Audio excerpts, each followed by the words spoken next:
Hi everyone, welcome to our YouTube channel. और हम अपनी सीरीज को कंटिन्यू कर रहे हैं काइनेटिक थ्योरी ऑफ गैसेस। तो इसमें हम पढ़ेंगे काइनेटिक नेटिक इंटरप्रिटेशन ऑफ प्रेशर।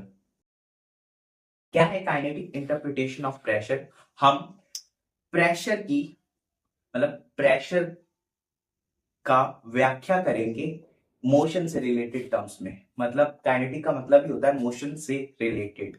तो इंटरप्रिटेशन का मतलब उसका अर्थ निकालना या फिर उसका व्याख्या करना।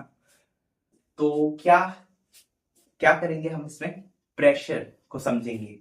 ध्यान से देखना, जो pressure of an ideal gas होता है उसका फॉर्मूला मैंने आपको बताया था, क्या होता है? 1/3 mass of gas by volume into mean square velocity. देखने में आपको क्या लग रहा है? ये प्रेशर किस किस चीजों पे डिपेंड कर रहा है? सबसे पहला, एक तो मासेस ऑफ गैस पे, mass of gas mass of gas पे डिपेंड कर रहा है। दूसरा, वॉल्यूम पे डिपेंड कर रहा है। और तीसरा, मीन स्क्वायर स्पीड पे डिपेंड कर रहा है। और पिछले ही लेक्चर में हमने काइनेटिक एनर्जी को डिस्कस किया था। तो kinetic energy overall mean square velocity पे ही डिपेंड करता है, और जो काइनेटिक एनर्जी है वो डिपेंड करता है टेम्परेचर पे। तो कहीं ना कहीं ये जो प्रेशर है ये टेम्परेचर पे भी डिपेंड कर रहा है। टेम्परेचर, ठीक है। अब देखना, अगर आप टेम्परेचर बढ़ाते थे तो मॉलिक्यूल्स की काइनेटिक एनर्जी बढ़ती थी, मींस उनका स्पीड बढ़ता था। तो स्पीड बढ़ा तो प्रेशर भी बढ़ जाएगा। अभी और डिटेल में समझेंगे। इतना समझो कि प्रेशर जो है वो डायरेक्टली प्रोपोर्शनल है मास ऑफ गैस। प्रेशर है वो इनवर्सली प्रोपोर्शनल है वॉल्यूम के। और जो प्रेशर है वो डायरेक्टली प्रोपोर्शनल है टेम्परेचर के। ठीक है। अब एक बार इनको सेपरेट करके देखते हैं कि कैसे प्रोपोर्शनल, मतलब ये कैसे वेरी कर रहे हैं, कैसे इस पे डिपेंड कर रहे हैं। तो देखना, हम दो चीजों को कांस्टेंट रखेंगे और तीसरी चीज का इफेक्ट देखेंगे कि उस पर कैसा इफेक्ट पड़ रहा है। सबसे पहले मैंने वॉल्यूम और टेम्परेचर को कांस्टेंट रखा। ठीक है, ये अपना पहला पॉइंट है। मैंने वॉल्यूम और टेम्परेचर को कांस्टेंट रखा, वॉल्यूम और टेम्परेचर को कांस्टेंट रखा और मासेस ऑफ गैस बढ़ा दिया मैंने। क्या मॉलिक्यूल का मास बढ़ा सकता हूं? नहीं, हमें मास ऑफ गैस बढ़ाने, तो नंबर ऑफ मॉलिक्यूल्स मैंने बढ़ा दिया। नंबर ऑफ मॉलिक्यूल्स बढ़ा दिया तो क्या होगा? पहले जो कंटेनर की वॉल थी, ये जो अपना कंटेनर था, इस पे पहले मान लो 4 एटम थे। 2 इस पे स्ट्राइक कर रहे थे, 2 इस वॉल पे स्ट्राइक कर रहे थे। ठीक है, तो एक प्रेशर जनरेट हो रहा था। अब मैंने नंबर ऑफ मॉलिक्यूल्स बढ़ा दी, मान लो मैंने 2 मॉलिक्यूल्स और बढ़ा दिए। तो अब 3 इस पे स्ट्राइक करेंगे, 3 इस पे स्ट्राइक करेंगे, तो प्रेशर बढ़ेगा।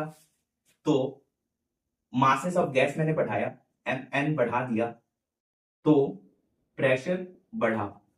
दिख गया? अब मैं क्या करूं? अब मैं मासेस ऑफ गैस और टेम्परेचर को कांस्टेंट रखता हूं। मास एंड टेम्परेचर को मैंने कांस्टेंट रखा। ठीक है, तो मुझे क्या देखने को मिल रहा है? मास ऑफ गैस और टेम्परेचर को और वॉल्यूम। ओके, अब मैंने वॉल्यूम बढ़ा दिया। ठीक है, वॉल्यूम को मैंने बढ़ा दिया, तो ओवरऑल जो इफेक्ट इस पहले केस में हमें देखने को मिल रहा था वो इफेक्ट हमें दूसरे केस में नहीं देखने को मिलेगा।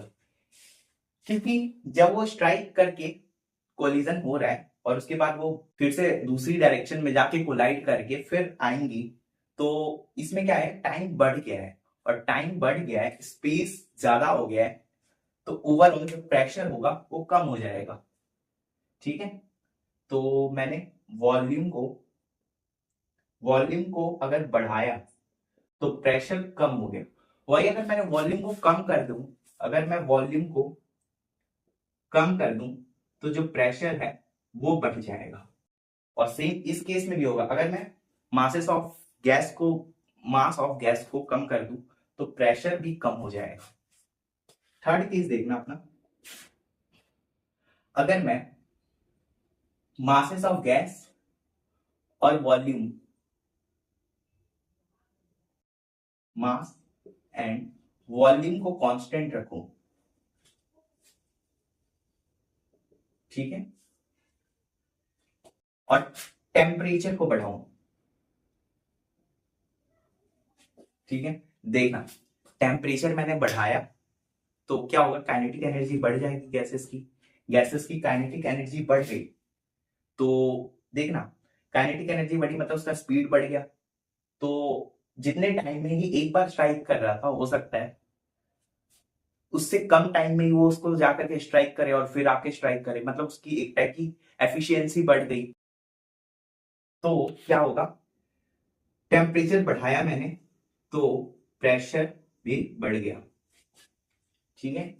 तो ओवरऑल यही था इस टॉपिक में, होप आपको समझ में आया होगा। अगर कोई भी डाउट है तो आप प्लीज कमेंट में पूछ सकते हैं। और तो अब नेक्स्ट हम अपने अगले टॉपिक पे चलते हैं। इस वीडियो में इतना ही। अब फिर ओके बाय बाय।